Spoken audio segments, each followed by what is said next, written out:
So hi, my name is Lars. I'm sitting here today with Spirit of Smokie, with Graham, Andy and Dean. Dean, very famous of his dad, Alan Barton.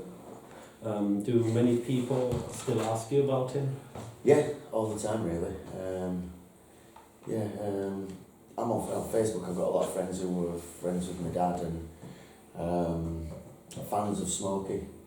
Some even fans of Black Lace. So he's always getting mentioned. I'm always seeing photos.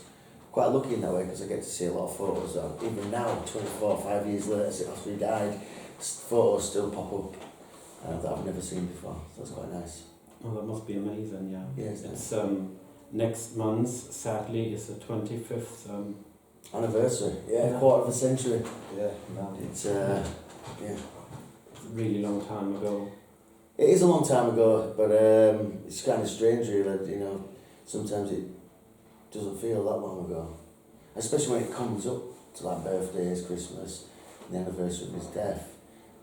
You know, you can be taken back to memories before he died and to that moment, the sad time when he did die quite quickly, and the time doesn't mean anything, you know, the 25 years can seem like it was only a couple of days ago, you know. But I know it's something you just learn to live with and cope with, and that's that. I'm just proud of who he was, what he did, and him being my dad. So I look back with pride, you know what I mean, I'm proud of who he was, and yeah, life goes on. Just got to do as best you can, yeah. Yeah, many people say you have a very similar voice to your dad. Yeah, I think naturally I probably have got a similar voice to my dad, especially when I'm singing Smokie songs, because I think Smokie songs have got to be sung in a certain way, and my voice doesn't naturally come out with a croak. I can hear the difference quite easily. Well, I don't think other people can as much. I don't know. It depends what song we're singing. Yeah. And I think there's certain phrases and certain lines in songs that sometimes I can really hear the similarities. But I think I don't know, if I'm singing songs that we've written ourselves and things like that, I think that's where you see the difference. If you were to hear a song that my dad sing a song that he wrote, and then hear me sing a song that I'd written, I think you can tell the differences more then. Would you agree? Yes, definitely. I think when you're doing the Smokie, it's obviously copying something that's set in stone, so you got something similar. The Smokie songs were the stories were told in a specific way and sung in a specific way. You know, back when Chris Norman and when Nicky Chin, Mike Chapman were working with him, he got it right, and it was done as good as it could have been. And then my dad obviously, he joined Smokie when Chris left. He went and had not lessons, but advice from Chris Norman. Am I doing this right? Am I phrasing these right? So when he first joined Smokie, he was not copying Chris, but making sure he wasn't straying too far from what Chris did in the original recordings. And then after time, he put his own little stamp on things and did it his own way a little bit. And I think that's probably what I did when I joined the band. I'd listened to my dad all my life, was singing Smokie songs. But when I joined the band, I actually went back and listened to Chris non-stop. So I was sort of a little bit in between what my dad did in the later years of Smokie and what Chris did in the beginning of Smokie. And then now, well, I just tend to do what I want. Especially when I've had loads of beer. I've read online that you started your music career at a very young age. I've read online a rumor that you actually sing backing vocals on a Black Lace song. Oh, right, yeah. I speak the lingo. I speak the lingo. Yeah. You were in the music video? Yeah, actually, we was, yeah. Was your, I believe your own. Yeah, Black Lace were like the party band of the 80s, I guess. Had some big hits, like Agadoo, Superman, Do the Conga, I Speak the Lingo. And we did, I got some friends from school and we went in and the management got his daughter in and her friends, and we was in the videos, And then they wanted some like kids singing in the background. Well, that one I Speak the Lingo, Superman. Oh, kids one, it could have been. Can't remember now. The other one didn't. I've seen a few days ago the music video, and it was like in a classroom. Yeah, that's. And Alan Barton was like some sort of teacher. Yeah, Speak the Lingo, that's it. And then there was another one called Viva la Mexico, which we was in as well. Can you remember that one? Yeah, I remember that one. Yeah. I'm still trying to think of the other song. But Andy was actually did some of the backing vocals on one of the tracks as well. Oh, really? most of them, Yeah. yeah, we just Alan just used to ring up and say, "What are you doing?" Just go down to the studio and just get a crowd together and sort of do the background vocals and noises and Never get any money for it though. I think I'm choosing royalties. It's same on the sweary version of Alice. That's me and you as well. Is it? Yeah. You were Oh yeah, there. well, You were there. You were there. Me, you were there. Yeah. Your brother was there. Oh, really? Oh, that's amazing. so That's the last time I think, or one of the last times I saw my dad that. It will be. Yeah, That's when the chubby thing. Yeah. Yeah. Well, it was. It was weeks before. Not a Yeah, week before. yeah. So how did Spirit of Smokie, how did the band form? I think it was like 12, 13 years ago, if I'm correct. 2008 really.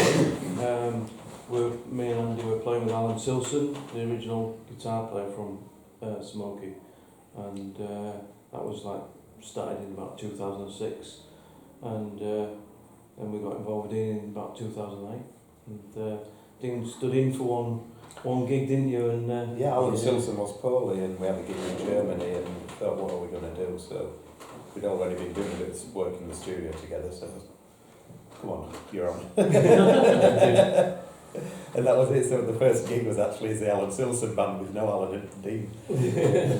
And then the actual first real gig was, it was the anniversary in March, wasn't it, in 2008, and we just decided we should do a little gig in a local pub, and it started off we were just going to do the 3-piece acoustic thing, and then sort of the drummer, I want to do it, and then the keyboard, I want to do it, and then like loads of guests like Graham Oliver from sax and Graham and Dee got up and played, didn't it? Yeah. It just became a really good night. Great night. And there were a lot of other people who used to work with my dad in the audience, like Ian Alf were there, yeah. A lot of my dad's old friends. And that's really where the name Spirit of Smokie came from, because somebody actually said it seemed like the Spirit of Smokie was in the air tonight. And that's basically where we took the name from. I forgot about that. So you started off with just singing Smokie songs in the beginning? In this band? Yes. Yeah. And nowadays you do your own songs as well? Yeah, I mean, before Spirit of Smokie was born, like Andy said, we were still working in the studio and writing little bits and pieces together and working together, but obviously then Spirit of Smokie happened, so... We were finishing off your dad's song. Yeah, we did. We spent some time looking through some old reels, which had a lot of my dad's unfinished songs on, some of the stuff he'd worked on with Andy. So we finished them off in my studio, and we got Neil Ferguson who mixed it for us, who did a lot of the Black Lace stuff. He's played with Chris Norman. He actually mixes front of house the sound at the moment for Chris Norman. He mixed it and mastered it for us. What year was that then?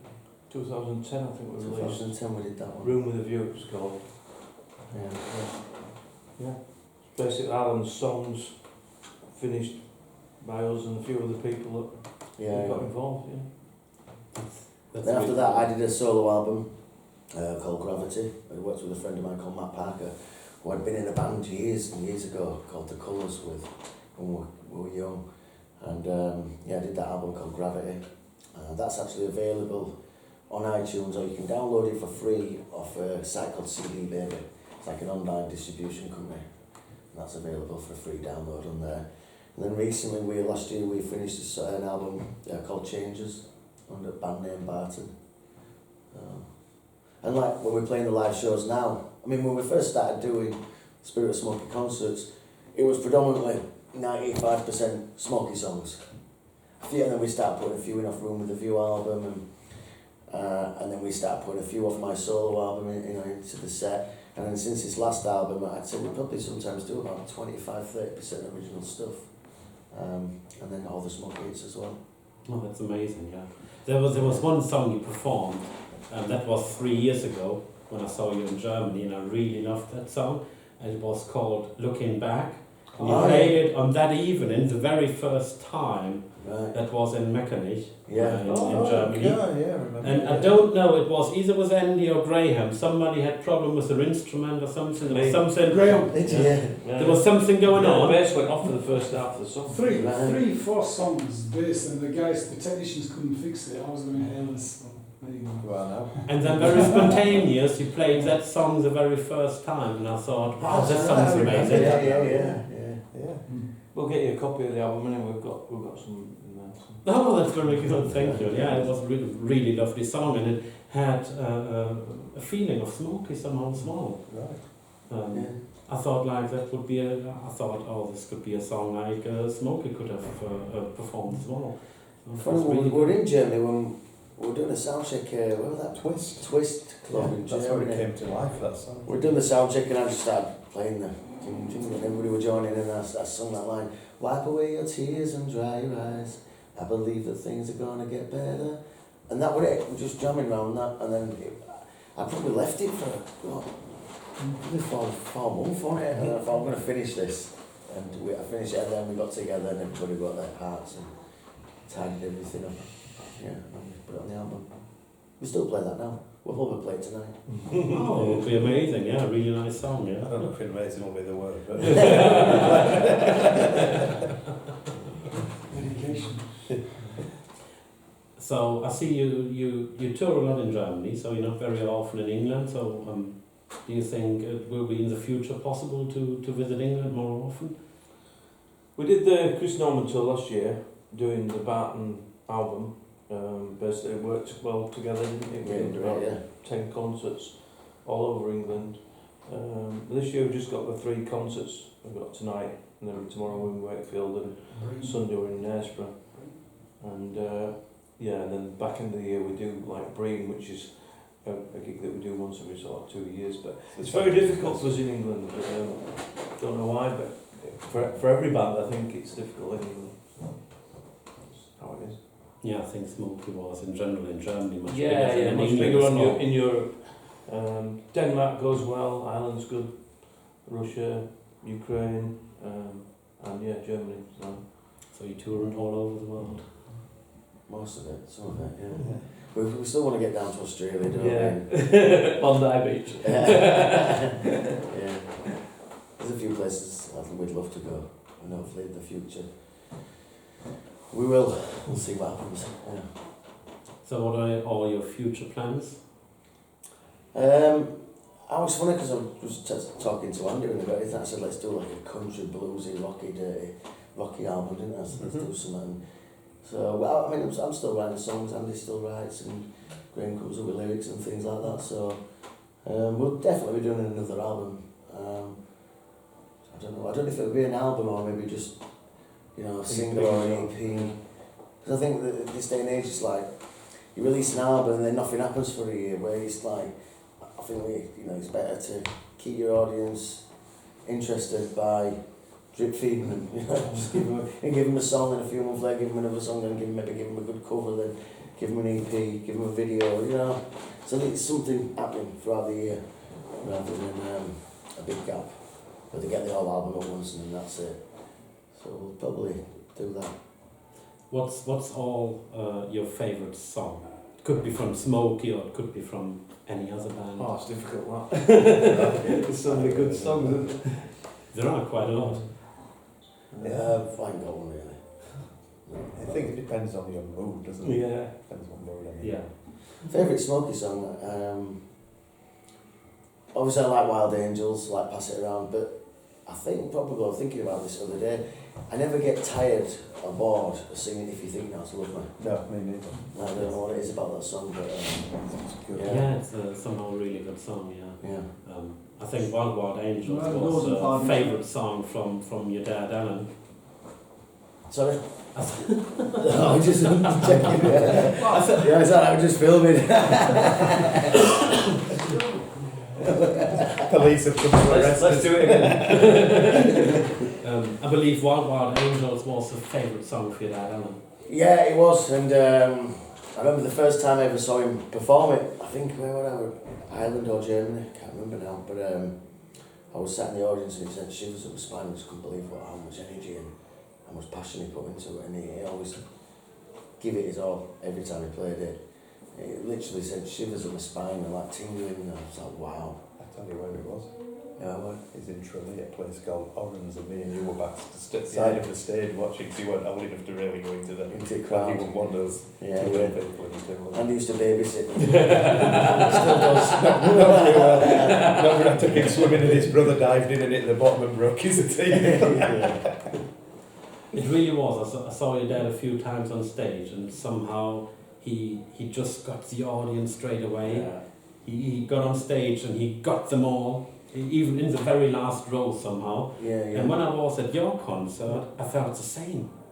I felt the same. You don't get that at many concerts, that you go and somehow you think like the band really got everybody in the room.